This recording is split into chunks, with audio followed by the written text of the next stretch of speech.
Honorable Congress President Sonia Gandhi ji, ex-PM Dr. Manmohan Singh ji, Shri A.K. Antony ji, Shri Motilal Vora ji, Shri Ghulam Nabi Azad ji, Shri Kharge ji, P.C. Chako ji, Shri Mukul Wasnik ji, Shri Ajay Makhan जी, Congress party के हमारे सब senior नेता जो यहाँ आगे मुझे दिखाई दे रहे हैं, एमपीज, एमएलएज, कार्यकर्ता भाई और बहनों, प्रेस के हमारे मित्रों, आप सबका यहाँ बहुत बहुत स्वागत।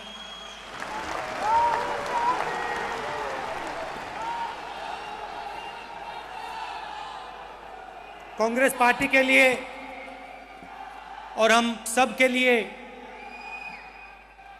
ये एक खुशी का दिन है। जवाहरलाल नेहरू जी का जन्मदिन है, इसके लिए मैं आप सबको बधाई देता हूं। मगर जैसे अभी मुकुल वासनिक जी ने कहा, आज सिर्फ खुशी का दिन नहीं है, आज दुख का भी दिन है, क्योंकि कल पेरिस में जो हिंसा हुई, लोगों को दुख पहुंचा, दर्द पहुंचा, तो खुशी भी है, दुख भी है। आज सुबह मैं नेहरू जी की समाधि में गया, शांतिवन गया, और जैसे हमारा कस्टम है, मैंने जाके समाधि पे फूल डाले, हाथ जोड़े और थोड़ी उनकी याद की, और फिर मैं वापस जाके बैठ गया। जब मैं बैठा तो जो यहां जो हमारे नेता बैठे हैं, आप में से भी वहां काफी लोग थे, तो आपने भी देखा होगा कि वहां पे छोटे छोटे बच्चे, तकरीबन 150 बच्चे गीत गा रहे थे, और मैंने अपनी आंख बंद की और बहुत सुंदर तरीके से वो गीत गा रहे थे। और आजकल का जो माहौल है हिंदुस्तान में, जो माहौल हमारी सरकार ने बना रखा है, धर्म का माहौल, जात का माहौल, हिंदुस्तान को बांट बांट के रखा हुआ है। तो मैंने आंख बंद करके सोचा कि भाई ये जो गाना गा रहे हैं, इसमें मैं हिंदू आवाज, मुस्लिम आवाज, क्रिश्चियन आवाज, सिख आवाज, किसी जात की आवाज, क्या मैं किसी जात की आवाज, किसी धर्म की आवाज इस गाने में सुन सकता हूं? और मैंने कोशिश की कि सिख आवाज कैसी होती है, हिंदू आवाज कैसी होती है, मुसलमानों की आवाज कैसी होती है, दलितों की, आदिवासियों की आवाज कैसी होती है। मगर उस गाने में मुझे उन लोगों की आवाज नहीं सुनाई दे रही थी। मुझे सिर्फ एक आवाज सुनाई दे रही थी, बच्चों की आवाज। हर एक बच्चे को वहां जगह दी गई थी और वो गा रहा था। लड़कियां थी, लड़के थे, कोई अच्छा गा रहा था, थोड़ा कम अच्छा गा रहा था, मगर सबको अपनी जगह दी जा रही थी और बहुत सुंदर गीत था। और मैंने सोचा यही है कांग्रेस पार्टी, यही है हमारा हिंदुस्तान, जहां हम सब एक साथ खड़े होकर एक आवाज में बोल सकते हैं। विचारधारा अलग हो सकती है, मगर अंत में जो हम गीत गाते हैं वो एक ही निकलता है और बहुत प्यारा, अच्छा निकलता है। और फिर मैंने सोचा कि हम में और आरएसएस के लोगों में जो कट्टरपंथी लोग होते हैं और वो हर धर्म में होते हैं, उनमें और हम में क्या फर्क है? फर्क यह है कि हम सब लोगों को जगह देना चाहते हैं। हम चाहते हैं कि सब लोग जगह लें, सब लोग गाएं, और वो चाहते हैं कि एक ही सुर में गाना गाया जाए, एक ही आवाज में गाना गाया जाए। वो एक ही रंग का चित्र बनाना चाहते हैं। आप सोचो, अगर मैंने आपको एक पीला क्रेयॉन दिया और कहा भैया आप सिर्फ एक इसी क्रेयॉन से चित्र बनाओ और ये रंग आपने पूरे चित्र में भरना है, तो चित्र बन ही नहीं सकता है, गाना गाया ही नहीं जा सकता है। यह फर्क है हम में और उनमें। नेहरू जी का जन्मदिन है और मैंने नेहरू जी के बारे में काफी सुना है, सोचा भी है।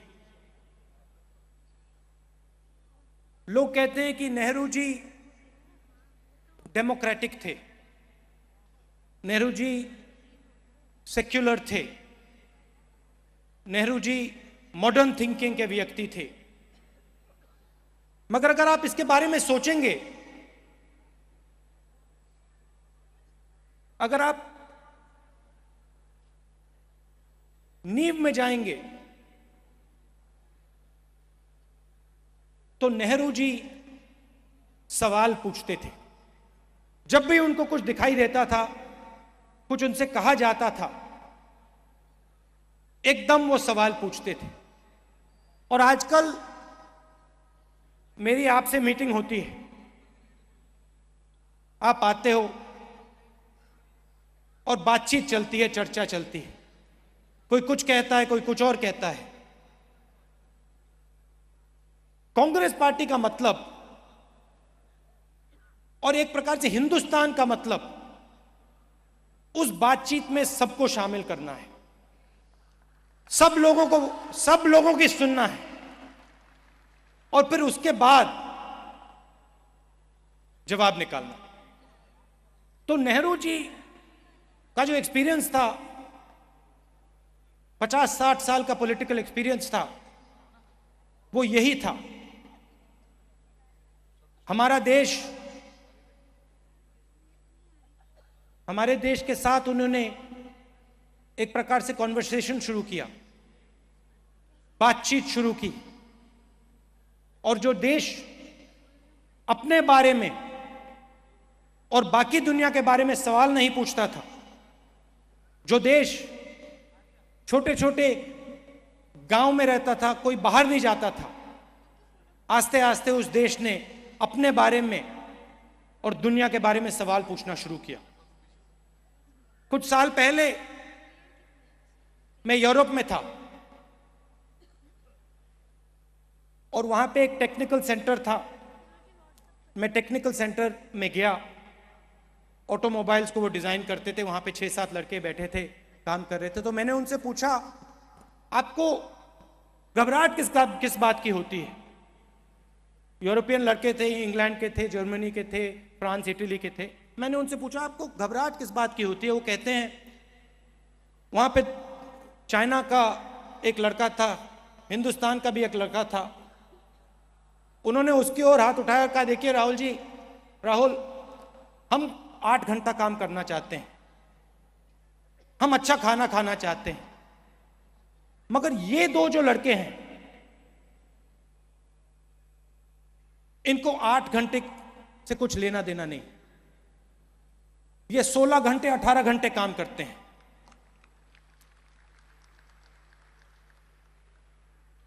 ये पूरा खाना भी नहीं खाएंगे और हमें मालूम है कि इनसे हम कंपटीशन नहीं कर सकते। तो मैंने उनसे पूछा, आप मुझे बताइए कि ये जो आए, ये जो आज आपके ऑफिस में बैठे हैं, ये जो आपके साथ कंपटीशन कर रहे हैं, ये यहां पहुंचे कैसे? 40 साल पहले, 50 साल पहले तो यहां नहीं थे। अगर आप ऐसे कमरे में 40 साल पहले देखते तो आपको सिर्फ यूरोपियन लोग दिखाई देते। तो ये कैसे पहुंचे यहां? और एक लड़के ने मुझे कहा, राहुल, गांधी जी ने इनको गांव से निकाल दिया। पहले ये अपने जमीन पे काम करते थे, उनकी पूरी जिंदगी वहीं खत्म हो जाती थी, हमारे पास कभी नहीं आते थे। मगर गांधी जी ने इनको अपनी जमीन से दूर पहुंचा दिया। और आज ये बंबई पहुंच गए हैं, ये दिल्ली पहुंच गए हैं, और ये यहां यूरोप में भी पहुंच गए हैं, और हमारी भी मुश्किल हो रही है।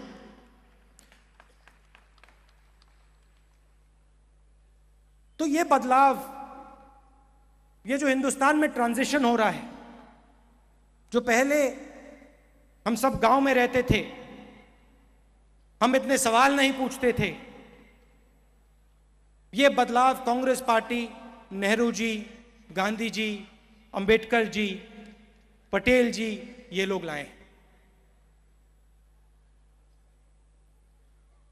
आज आप पार्लियामेंट देखिए, हमारे जो प्रधानमंत्री हैं, पार्लियामेंट में इंटरेस्ट नहीं लेते हैं। विपक्ष के लोग सवाल उठाते हैं, सरकार और प्रधानमंत्री को इंटरेस्ट नहीं लेती। और मैं आपको याद दिलाना चाहता हूं, जब नेहरू जी प्रधानमंत्री थे और जब अटल बिहारी वाजपेयी जी अकेले पार्लियामेंट में खड़े होते थे, तो नेहरू जी उनकी सुनते थे, उनका आदर करते थे।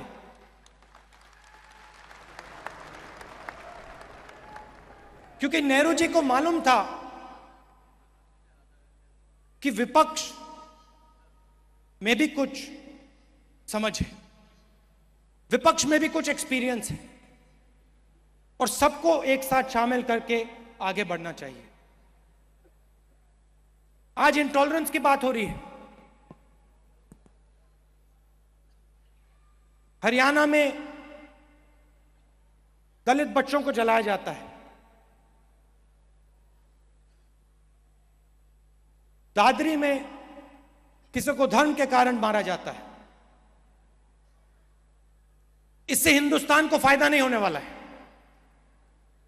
हिंदुस्तान को जब ही फायदा होगा जब हम एक साथ मिलकर, भाईचारे के साथ, प्यार के साथ आगे बढ़ेंगे। और ये काम सिर्फ कांग्रेस पार्टी कर सकती है। ये हमारी विचारधारा कर सकती है। ये आरएसएस की विचारधारा, जिसको सब कुछ मालूम है।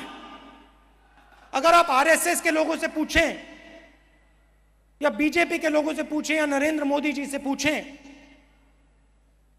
उनको सवालों की कोई जरूरत नहीं, क्योंकि उनके पास सब जवाब है, सब कुछ उनको मालूम है। हिंदुस्तान की जनता को कुछ नहीं मालूम, ऑपोजिशन को कुछ नहीं मालूम, मगर उनके जो नेता हैं, आरएसएस के नेता हैं, बीजेपी के नेता हैं, उनको सब कुछ मालूम है। मगर सच्चाई है, अगर उनको मालूम होता तो अच्छे दिन आ जाते।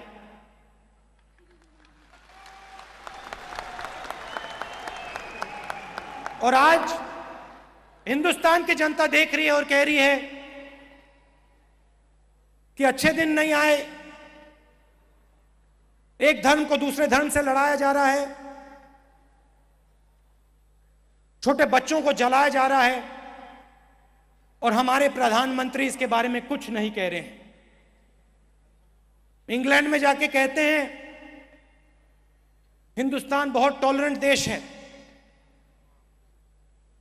हम सब लोगों को एक साथ ले जाते हैं, मगर वही बात हिंदुस्तान के पार्लियामेंट में नहीं करते हैं।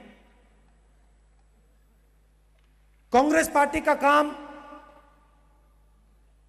सबको जोड़कर एक साथ ले जाकर हिंदुस्तान को आगे बढ़ाने का काम है, सबको सबके लिए जगह बनाने का काम, चाहे वो किसी भी धर्म का हो, किसी भी जात का हो, महिला हो, पुरुष हो, सबको जगह देने का काम कांग्रेस पार्टी का है। और यही काम आप लोग रोज करते हो और करते रहोगे।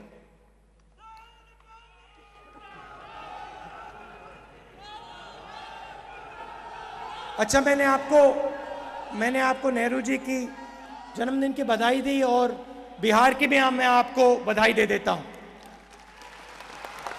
और खासतौर से हमारे कांग्रेस पार्टी के जो बिहार के लोग हैं जो यहां बैठे हैं, आपको मैं बधाई देना चाहता हूं, धन्यवाद देना चाहता हूं कि आपने मिलकर, नमस्कार, आपने मिलकर